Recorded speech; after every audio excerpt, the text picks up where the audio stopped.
Hi, I'm Henry. If I were to relearn German again from the starting point to fluency, these will be the 5 things that I will do to accelerate my learning process. Stay tuned to the very end because there will be the powerful tips that I want to share with you. So the first tip is motivations. You ask yourself the reason, why do I want to learn German? What are your motivations? Perhaps you want to learn German to study in Germany, or perhaps you want to learn German because you want to find a job in Germany, or perhaps you are already in Germany, you want to improve your German language skills so you can better integrate into the society to have the full experience of living in Germany. So the motivation is very important. You need to always remember, why do you want to learn this language? What's your initial motivation? Second tip is your goal. What is my goal? The goal part is basically to answer your motivation. How do you want to achieve that? For instance, when you say that, hey, I want to travel to Germany, and what's your goal? You want to be able to say a few words in German like greetings, Guten Tag, good morning. So those are the two first tips that I will remind myself why I want to learn German. That to be really, really key. Third point is the listening. These are 5 start points that I will do to train my listening. First of all, it's called shadowing. Shadowing means that you are mimicking and practicing what the person is doing. I will use shadowing in the sense of watching a TV or watching YouTube videos. I will listen very carefully how the news anchor pronounce each single word.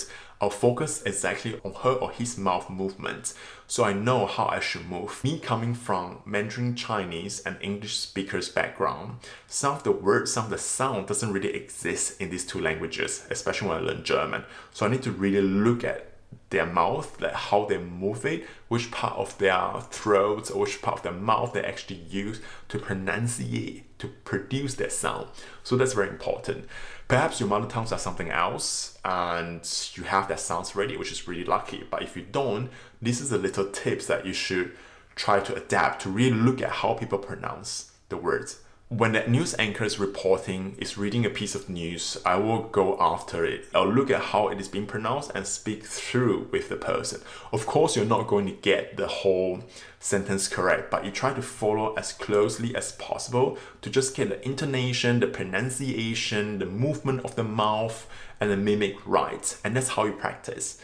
And the second sub point is also shadowing, but this time around it brings to another level. Shadowing in a sense of not watching the TV, not watching the video clip, but purely listening. So I'll be listening to some podcasts or some discussions, but without the image, and really focus, because when you cut off that sensory of visual, you are forced to really listen very carefully how the words are being pronounced. I will just close my eyes and really focus and visualize those words in front of me and then pronounce directly. At some point, when you keep practicing like this, you will be able to catch up faster because your brain will start to synchronize with what the person is saying. It's a very good exercise to practice like a separatable verbs in German, trennbare Verben. You know exactly what kind of scenario that's being used and you know when you need to use that. So when a person is speaking about that context, listening to it, you do the shadowing right after him or her.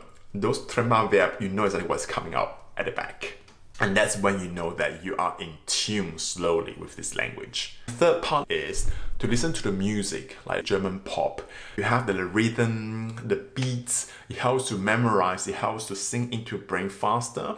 Also, when people sing in the language, it's not necessarily like a Hochdeutsch, a lot of shortcuts. And that's exactly how people speak when they're on the streets in the daily life. And that's how you pick up, you train yourself for Umgangssprache, the colloquial. And that's very helpful in the sense that it brings your relationship to the others in social context closer. Fourth sub point of listening is the audio. I use quite a few audiobooks. Audiobooks are very selective. It depends on the reader, the person who is reading that to you. Sometimes the voice itself is not very lively and you tend to fall asleep. So I tend to choose some audiobook that I find really interesting. I like the voice of the person and I listen to it. It also helps me to train my concentration. When I'm listening to those audiobooks, I do shadowing as well. The fifth point under listening is to watch the movies or TV series. For instance, from Netflix, from YouTube, there's so many really good German movies. The 2 ways how I would do it is I will watch the German movie first without the subtitle just to see how much I can understand. Normally it's not 100%, but it's fine. It's about 80%, I would say, about this range, because you get the context right. And the rest of the 20% is usually for the cultural differences, the mentality, something that the German-speaking people, they grow up with that you just don't know. For instance, the advertisement, the humor, and those you can always check out later and understand the humor, but it doesn't really matter. The whole picture is that you can understand about more than 50%, without a subtitle. That's first thing, to see how people express themselves in their native tongue. When I really like this movie, I will rewatch them again and again. I will turn on the German subtitle. So with the German subtitle, so there are two boosts to train your listening and the pronunciation too. So you look at exactly how the words are being spelled and how it's being pronounced. Bear in mind, sometimes the subtitle and also the things that the people say is translated differently. But hey, that's fine as well, because it gives you different alternative to learn the same concept, the same idea, but express them differently. The fourth is speaking. First of all, it's a conversation. Conversation not only with anybody, but specifically with people who don't speak the common language as you. I really want to improve my spoken German. So what I did was I went to Caritas, whereby they try to match foreign students with grandparents who are already retired and who want to find something to do, like volunteering. So I met this grandma who was from Czech Republic, and the thing about it is she only spoke Czech and German, and I only spoke English and Mandarin Chinese back then. So there were absolutely no common ground, no common language there, not even English. We just smile, and we started off by facial expression, mimic, hand gesture, and then also drawing on a piece of paper to try to let each other understand what we're talking about. 2 years later, we can actually talk to each other face to face in fluent German. Of course, for my side, I'm always learning. Language is a lifelong learning project. You can start from that point when you absolutely have no idea to you can talk to the person years later. I find it amazing. So find someone who doesn't share any common language with you, because it forces you to really think and to formulate those sentences in German so you can speak in German. It doesn't matter if you make mistakes, just make a lot of mistakes so you learn from your mistake. But that helps you to really improve your spoken German a lot. And the second point of speaking is speaking to myself.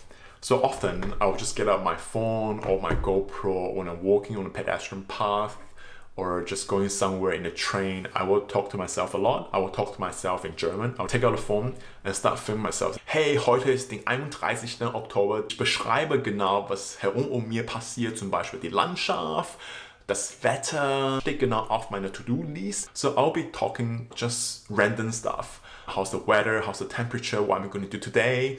Just describing. And also at the same time, when I'm pronouncing the words, I'm also listening to what I'm saying. And sometimes I correct myself because I catch those mistakes that I made. The fifth point is about writing. I'm a very lazy person, and sometimes I don't necessarily have that patience to write, because writing, it is very important. We don't necessarily use that these days because we got a laptop, just type it away. But even when you type, you need to think what exactly you want to write. You might argue that, hey, nowadays we have ChatGPT, all those AI technology that's able to help us write ideas. Yes, no doubt. But the thing is, you still have to credit yourself at some point, right? You need to make it sound like you. I'll write in my diary, and I will always aim for 1 page. I'll just write it, let it free flow. At some point, your brain will pick it up or you become automatic. And it's interesting to write it because you have so many words throughout the day. Whatever it is, you just write it. It's good for your mental health, but at the same time, you're also practicing a new language, right? So those the time that you do not know how to express yourself in German, you write it down in English or in your mother tongue. And you check it, Google Translate, or ask people how do you express that concept, that idea in German, and you write it there. And also what I do is every now and then I'll flick through whatever I have written the week before, the month before, or the years before, and to really spot the mistakes I have done. I have written down there and correct myself, and also to understand at that point in time, what exactly have I been through. So writing, like diary, is a very good thing. Coming back to the last point, which I promised you at the beginning of the video, is the power of visualization. I'm a person whereby when I learn, I need to visualize that scenario, having a conversation with the person, and then I make the mistake in accusative or dative, and the person corrected me. And at that exact point, this is what I need to correct myself for. And in the future, when I use the same words to describe the scenario, I'll get it right because that image is stuck in my head. I want to learn German today from scratch. These are the 5 points that I will use to accelerate my German language learning journey. Do you have any other tips how you would learn German? Should you have that? Share that with me and we're in this journey together. And what YouTube suggested here, how using these 3 German words will make you sound more authentic like a native German speaker. Click on it. 5, 4, 3, 2, 1.